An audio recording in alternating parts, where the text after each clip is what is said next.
What's up, guys? It's me again, Nathan. I'm shooting another video because I would just easier, I think, than trying to coalesce all these thoughts into text.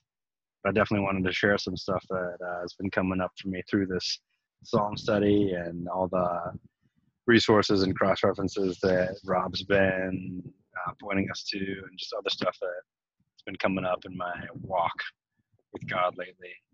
There's a couple of things that are giving me serious fire, and I wanted to pass them along. Hopefully they'll do the same for you. The first is that, well, they're both about sort of this theme of mercy.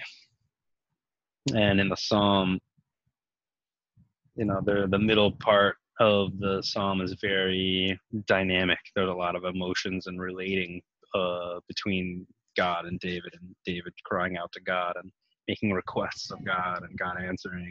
And I just love, some of the verses and the verbiage, especially how the author of the book, she, gives her own creative reflection on it, versus like, hear, O Lord, when I cry aloud. Just the intensity with which David is coming before God.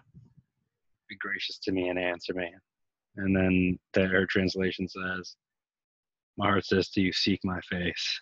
I am seeking your face, Lord. I just love how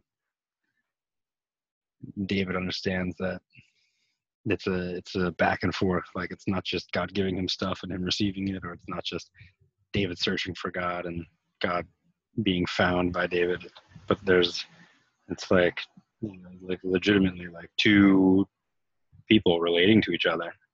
David knows that he could seek God all he wants, but if God isn't looking for David too, then nothing's going to work.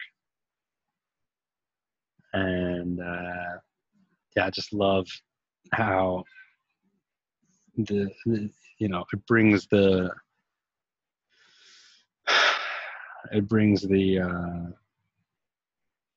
I don't know, just the gist of the entire psalm and what's going on into this like super dynamic, super active, like moment by moment, like conversation that David's having with God.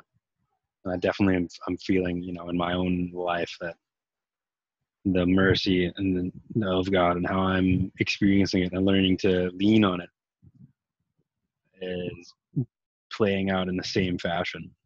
That it's, in the dynamic day to day amidst all the struggles and the mess and the successes and failures and shortcomings and judgment and fear and moments of peace and elation and everything.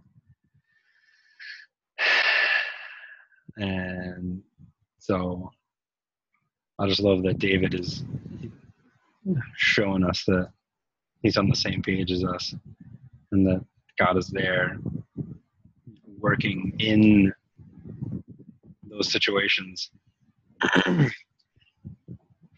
to bring about his redemptive plan. Like those situations, my failings, when I fall on my face, like that's part of his plan.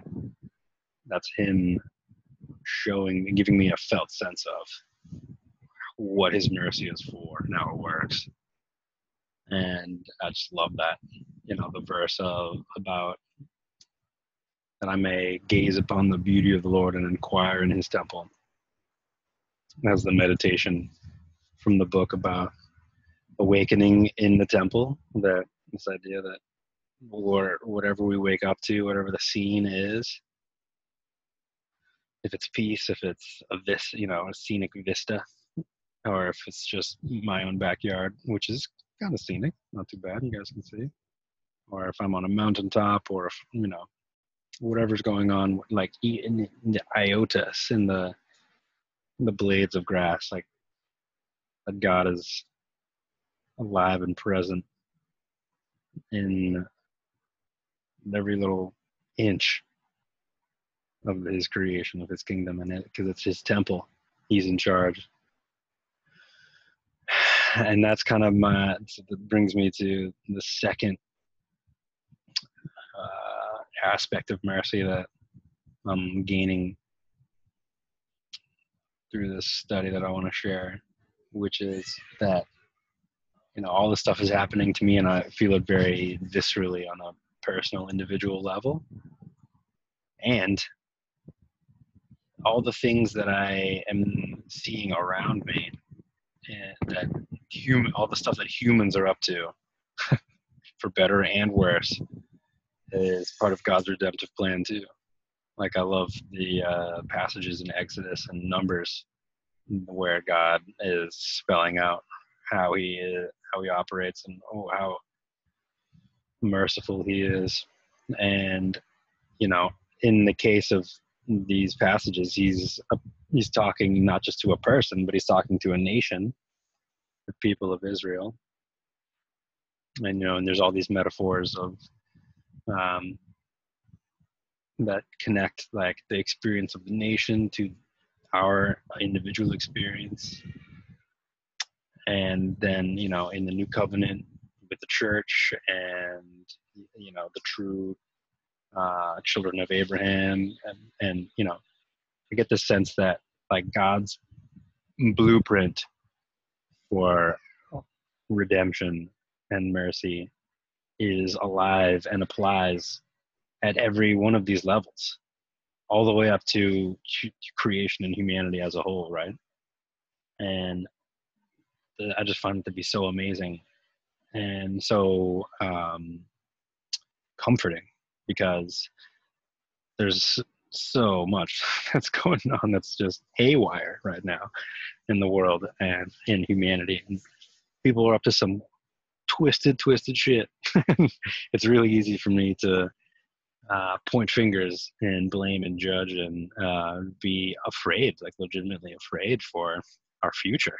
Like, are we gonna blow this whole thing? Like, have we done irreparable damage to our culture and our planet through our actions and our manipulating and twisting and posturing and stepping on other people to make ourselves feel big?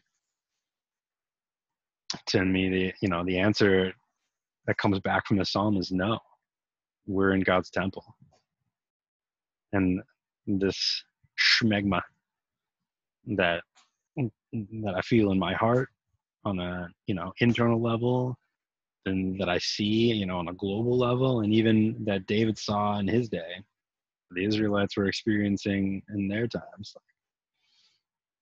This is all God using, ordaining the mess in the milieu, and us falling and being gathered back up to display his glory and his purpose and his mercy. And so I just want to share that with you guys. Hopefully it fires you up and gives you some encouragement and a different perspective, like it's given me on everything that I'm seeing, and gives me hope to be like David in the midst of it all. He has that verse that says, I will sing and make melody to the Lord. Like, he's going full tilt. I love that about David, right? He's all in. He's singing and he's dancing, and he is just leaning into the joy that he's getting from his God, from his Lord, and bearing witness to everyone around him, to how God's coming through for him, gathering him up. My father and my mother have forsaken me, but the Lord gathers me up. Like, God he's infusing holiness in me by making me whole. I love that. And as I go along this journey, tripping over myself and all of the franken pieces of me, that's God's plan,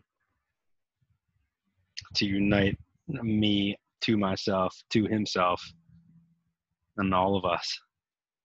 We may be one, just as he and Jesus are one. It's pretty sweet. I love you guys, and I hope you have an amazing weekend. Happy Friday. I'll talk to you soon.